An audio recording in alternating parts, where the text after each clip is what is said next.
Halo semuanya, selamat datang kembali. Kali ini kita bakal ngobrolin soal gimana caranya mengubah lingkungan digital yang kompleks, yang tadinya kacau balau, menjadi sebuah sistem yang rapih dan terkendali. Langsung aja kita mulai yuk.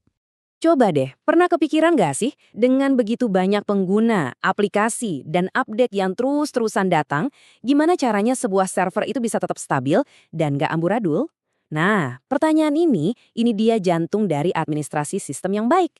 Bayangin ya, di satu sisi kita punya kekacauan, software saling tubrukan, celah keamanan di mana-mana, dan gak ada yang tahu siapa berbuat apa. Tapi di sisi lain, ada kendali, update yang stabil, izin akses yang jelas, dan integritas sistem yang solid. Jauh banget kan bedanya? Dan kuncinya cuma satu, manajemen yang tepat. Oke, kita mulai dari yang pertama dulu ya, mengelola orang-orang yang bisa masuk ke sistem. Karena ya, pada dasarnya, semua berawal dari siapa yang kita kasih kunci. Di dunia sistem operasi kayak Unix, pengguna itu bukan cuma sekedar nama buat login loh. Ini tuh kayak identitas digital yang paling dasar. Setiap file yang ada, setiap proses yang jalan, pokoknya semua tindakan itu pasti terikat sama satu pengguna. Sistem harus tahu persis, ini siapa, dan boleh ngapain aja. Terus gimana sistem bisa bedain satu pengguna dengan yang lain? Gampangnya gini. Anggap aja UID atau User ID itu kayak KTP digital. Unik, satu orang satu, nggak ada duanya. Nah, kalau GID atau Group ID itu lencana tim kita. Kita bisa jadi bagian dari beberapa tim, misalnya tim developer atau tim marketing, yang ngasih kita akses ke file-file bersama. Nah, semua data penting ini disimpan di mana? Jawabannya ada di satu file keramat yaitu /etc/password. Anggap aja nih kayak buku induk atau file sensus resmi di sistem kita. Disinilah semua metadata penting tiap akun dicatat, mulai dari nama login, nomor KTP digitalnya, sampai di mana rumah atau direktori pribadi kita. Nah, buat ngelola buku induk tadi, admin sistem punya beberapa senjata andalan. Ada user add buat bikin akun baru, user mod buat modifikasi, user del buat ngehapus, dan tentunya password buat ngatur password. Ini adalah siklus hidup lengkap sebuah akun pengguna, dan semuanya ada dalam kendali kita. Ada satu best practice nih yang penting banget, namanya model grup pribadi. Jadi, setiap kali kita bikin pengguna baru, sistem juga otomatis bikinin grup khusus yang namanya sama persis. Kenapa sih ini penting banget? Simple, ini bikin manajemen izin file jadi jauh lebih gampang dan otomatis lebih aman. Oke, urusan pengguna beres, tapi tantangannya nggak cuma itu. Sekarang, kita masuk ke bagian kedua, menjinakkan hutan perangkat lunak yang ada di dalam sistem. Problem paling bikin pusing di dunia software itu namanya dependencies atau ketergantungan. Ini tuh kayak jaring laba-laba yang super ribet. Program A butuh library B, library B butuh versi spesifik dari library C. Salah langkah dikit aja seluruh sistem bisa berantakan. Ini gerbang menuju kekacauan software. Nah, untungnya ada pahlawan yang datang menyelamatkan kita dari mimpi buruk ini.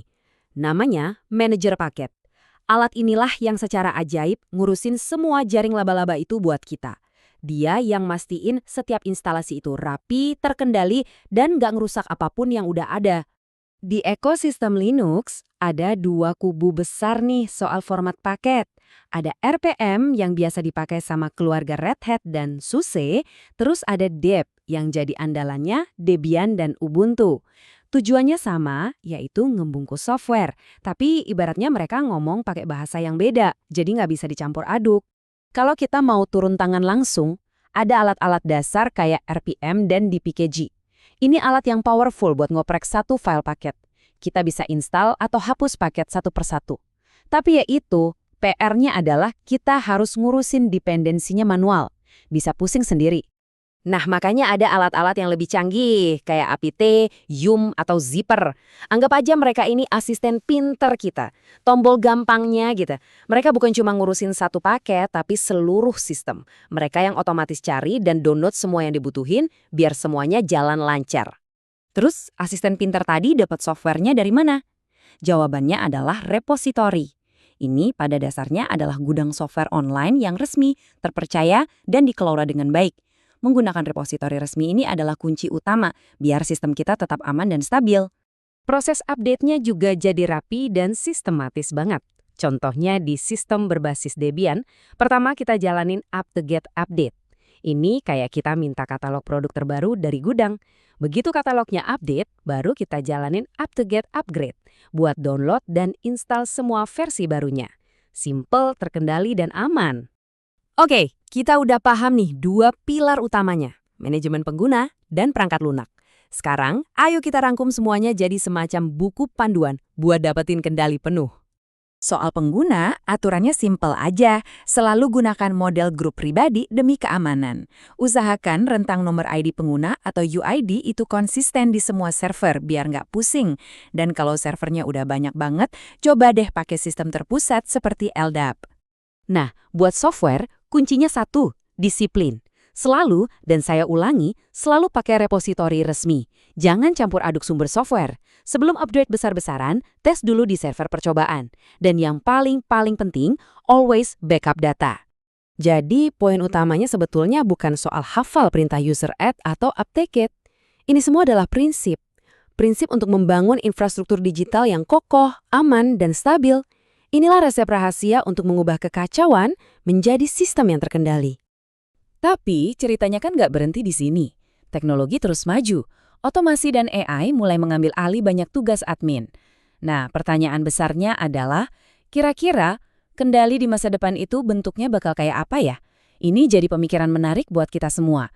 Makasih banyak udah menyimak.